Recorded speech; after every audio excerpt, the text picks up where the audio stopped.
darle el gusto a Cecilia, así vamos a abrir un espacio de preguntas al final, así que aguántense las preguntas o qué caso, inquietudes que tengan. Entonces, damos la bienvenida al profesor Alejandro Segura. Él es profesor de Historia por la Facultad de Filosofía y Letras de la Universidad de Buenos Aires. Desde 1993 ha desarrollado su carrera como historiador especialista en historia urbana. Publicó más de 30 títulos de historias de los municipios que integran el conurbano bonaerense y edita desde 1995 la revista Círculo de la Historia. Ha sido coordinador de programas históricos en varios distritos del conurbano y paralelamente desarrolla una tarea de investigación sobre la banlieue parisina. Como novelista publicó El romance del Perón y Levita, Jesús era bipolar y La venganza de Facundo Quiroga. Le damos un aplauso.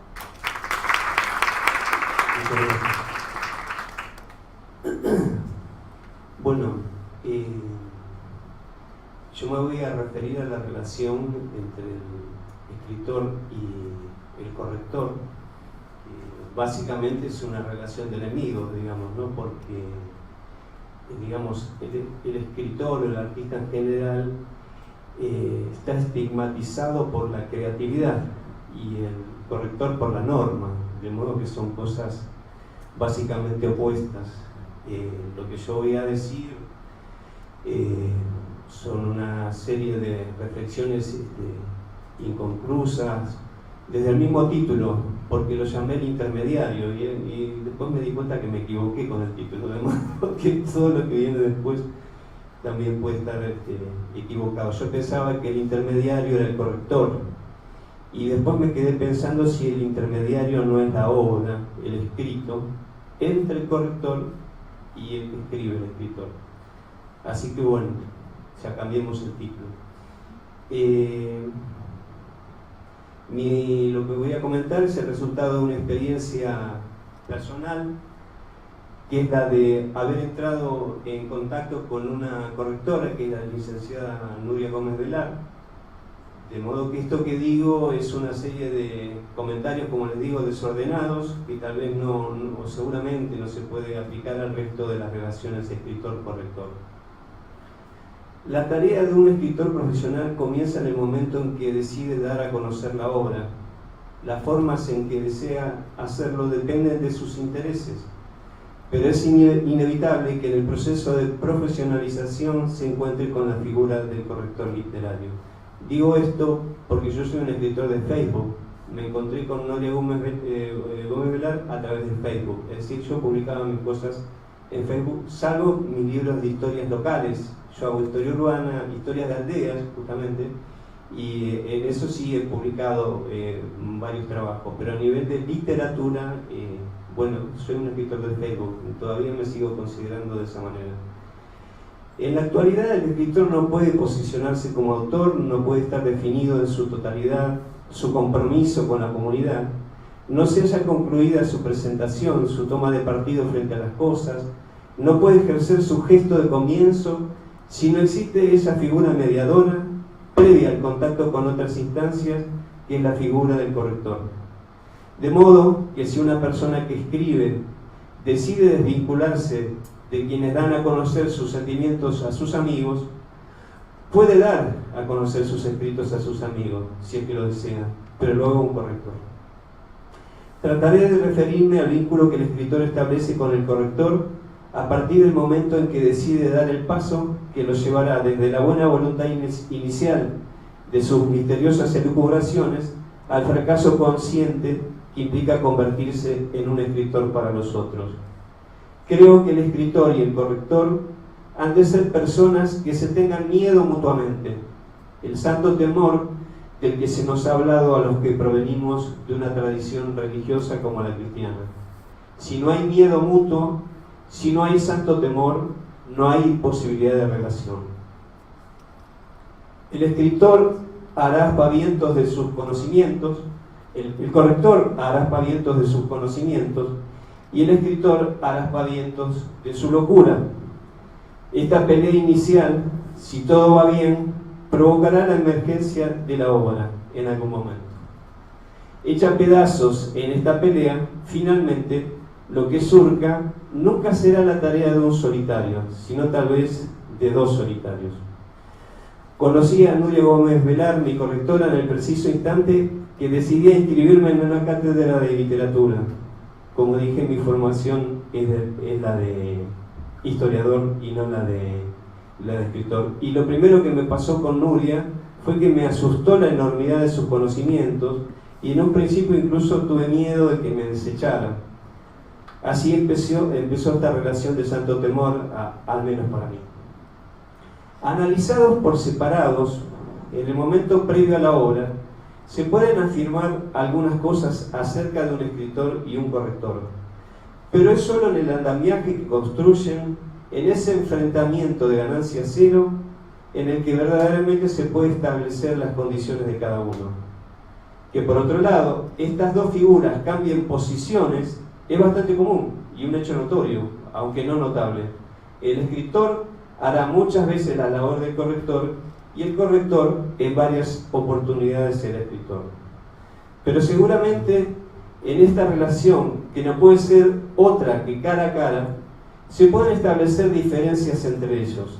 El corrector es un cerrajero moderno, capaz de abrir todas las puertas del interior de quien escribe, de modo que debe tener muchos conocimientos, incluidos y sobre todo los de la psicología, y la de entender que enfrente tiene un loco. Se dice que la locura es fuente de creatividad. Yo busqué en Wikipedia esto, es muy útil a veces leer Wikipedia. Y en su artículo referido a la creatividad, en el apartado cuyo título es Técnicas para la creatividad, se afirma que la inspiración imaginativa parece darse a menudo durante viajes en tren o en autobús, o en el baño. Situaciones ambas que por su monotonía pueden producir un estado de ensimismamiento propicio al trance creativo. En otros estados de conciencia, las barreras que se oponen al inconsciente caen y se da rienda suelta a la fantasía y a la imaginación. Piensen ustedes que los escritores tenemos este basamento para hacer lo que hacemos. Yo digo, probablemente pensé, ahora mi compañera se va a enojar, probablemente pensé que el baño, por lo menos para mí, es propenso a la poesía, el autobús al cuento y el tren de larga distancia a la novela. Ni que hablar de los aviones, vieron esas novelas gigantes que hay ahora, ¿no? Más adelante, en el mismo artículo, bajo el título Biología de la creatividad, el artículo nos informa que otro estudio halló que la creatividad es mayor en las personas esquizoides que en el resto de las personas. El pensamiento divergente se asocia con la actividad bilateral del córtex prefrontal. Los esquizoides parecen tener una activación mayor de su córtex prefrontal derecho. Este estudio establecía la hipótesis de que estos individuos tienen un mejor acceso a los dos hemisferios, lo cual les permite hacer nuevas asociaciones a un ritmo más rápido. La creatividad también se ha estudiado en relación con el trastorno bipolar. Bueno, una de mis novelas se llama Jesús era bipolar, ¿no? También se ha dicho hasta el cansancio que la creatividad se activa cuando uno es capaz de unir ideas o cosas lejanas entre sí. Pero es fácil conectar cosas lejanas. Una silla, tanto como un elefante, se apoyan sobre 4 patas. Lo que resulta difícil es unir cosas cercanas. La cercanía produce la creatividad. Más creo yo que un baño o el colectivo. La cercanía, al menos en literatura, no se escribe sino se lee. Ahí está la cercanía. Es decir, el que quiere escribir tiene que acercarse a la lectura en primer lugar. Hoy, mediante 2 o más archivos de Word paralelos, y antes con los márgenes de otros libros, los escritores aprendieron a escribir. Es fácil comparar una silla con un elefante, pero más interesante es comparar una silla con su sombra, si es que en verdad una silla puede enorgullecerse de una cosa tan humana como la sombra. Se ha dicho que Borges vivió en estado de literatura. Un escritor no puede producir si no vive en ese estado solitario, ambiguo y cercano, tan cercano que no lo vemos y que se llama literatura. Un corrector nos hará la terapia para curarnos de todos nuestros prejuicios y nuestro desaliento y de la creatividad. Nos llamará como un padre o una madre a un niño que está intentando caminar. Solo mirándonos en los ojos de nuestros correctores, los escritores podemos escribir. Es decir, que lo bueno de los escritores y los correctores es que estamos cerca, no estamos lejos, somos cuerpo y sombra. El escritor es un químico, el corrector un matemático, el escritor es sombra, el corrector es luz. El escritor ayer, el corrector muestra que hay un mañana. En definitiva, uno y otro no son sino partes intercambiables de un juego de avalorios en el que los dos ganan. Gana el corrector, que tiene el poder de controlar al escritor, y gana el escritor, que puede lucirse gracias a que tiene un corrector. En el caso que me toca, mi correctora posee vastos estudios, en especial uno interesante para mí, que es el estudio del pasado de los escritos literarios. Digo importante porque antes de acudir a ella he escrito varios libros en un mismo libro, y aún después de conocerla sigo reescribiendo textos que ya habíamos dado por cerrados. Creo que la obsesión es más fuerte en el escritor que en el corrector. La obsesión es su gran enfermedad, y no ser por el corrector, tal vez las obras no llegarían a publicarse. Su espíritu es más libre, más suelto. Digamos, el corrector es en un punto una persona iluminada. Nuria agrega otro elemento que es importante para mí. Ella también es escritora, es decir, puede comprenderme, puede ponerse en mi lugar. Lo que une a ambos es desde luego la delectación de los enunciados, el armado de las palabras, de las estructuras. Es este juego el que obliga a un escritor y un corrector a mantenerse unidos mientras pelean uno con el otro y con lo que es la literatura. Que el escritor admita sus derrotas es evidentemente la esencia de la relación. Si el escritor no admite que ha fallado, la relación no puede existir. El corrector es entonces la figura dominante de la relación. Muchas veces el corrector opina sobre cuestiones que hacen al estilo de una narrativa, y esa intromisión daña profundamente al escritor, hiere sus sentimientos. Bueno, el título de mi novela no es el romance de Perón y Evita, es el romance del Perón y la Evita. Y la novela Jesús era bipolar comienza diciendo: yo lo veía al Jesús. De modo que, yo me escudé en que en los dos casos el narrador era un taxista. De modo que, un taxista podía llegar a hablar de esa manera. Cuando uno escribe mal puede escudarse, no sé, en un gato o algo así, por las dudas, para comenzar. Después se puede corregir. El escritor admite, esto ya lo dije. Recuerdo que alguna vez Nuria Gómez Velar me contrarió profundamente cuando me dijo que el estilo en el que estaba escrita una de mis novelitas era inquietante. Me preguntó si yo deseaba inquietar al lector. Le dije que no, aunque tal vez mentí. Acepté su recomendación y agregué a mi escrito la enorme cantidad de puntos y comas que faltaban. Omnipotencia Nuria Gómez Velar. Sin duda, una diferencia entre el escritor y el corrector es que el escritor está atado a sus fantasmas, mientras que el corrector se asume a sí mismo como un guardián de la lengua oficial. La tarea de corrección es básicamente una tarea conservadora. El corrector ajusta el texto a unas reglas establecidas por la máxima institución académica. Su labor es una tarea de derechas, mientras que la escritura es una actividad esencialmente izquierdista, sea cual fuere la ideología del escritor. Conozco gente de izquierda que se espanta cuando la Real Academia introduce alguna palabra hasta entonces mal escrita al rubro de las palabras bien escritas. Una obra es el conjunto de signos acordados por dos personas que oficialmente asumen títulos distintos.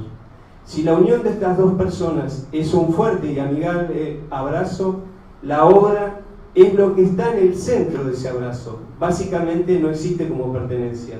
La obra actual La obra de los escritores correctores actuales cumple aquella vieja creencia de que el autor no existe. Apenas existen los enunciados que van pasando de mano en mano, se ha dicho. En nuestro caso, la obra, una obra, digo, no la obra completa, que es ese bochorno de los compiladores cuando los escritores ya no pueden defenderse. Una obra se esconde detrás del escritor corrector. Finalmente, un corrector es la persona que introduce al escritor en el mercado de las palabras, de lo que se vende y se compra. No otra cosa es la actividad literaria publicada. El escritor ha de ser bien consciente de su responsabilidad por lo que vende. El corrector ha de estar consciente que debe facilitarle la venta de sus textos. En esto creo hemos fusionado bien la licencia de yo.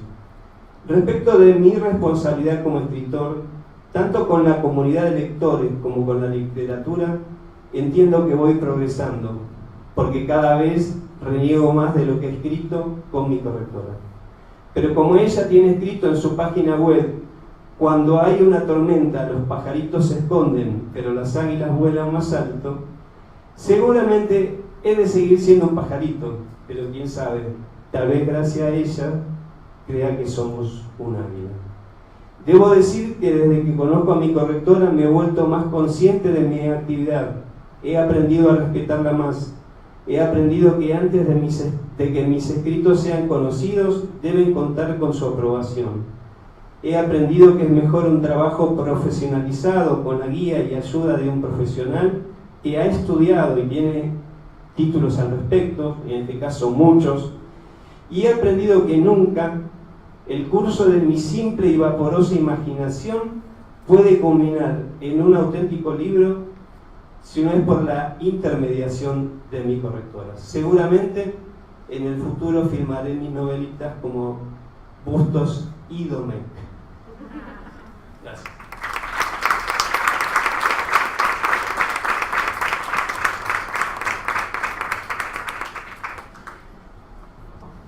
Bueno, va a cerrar esta mesa de escritores y la corrección el licenciado y profesor de psicología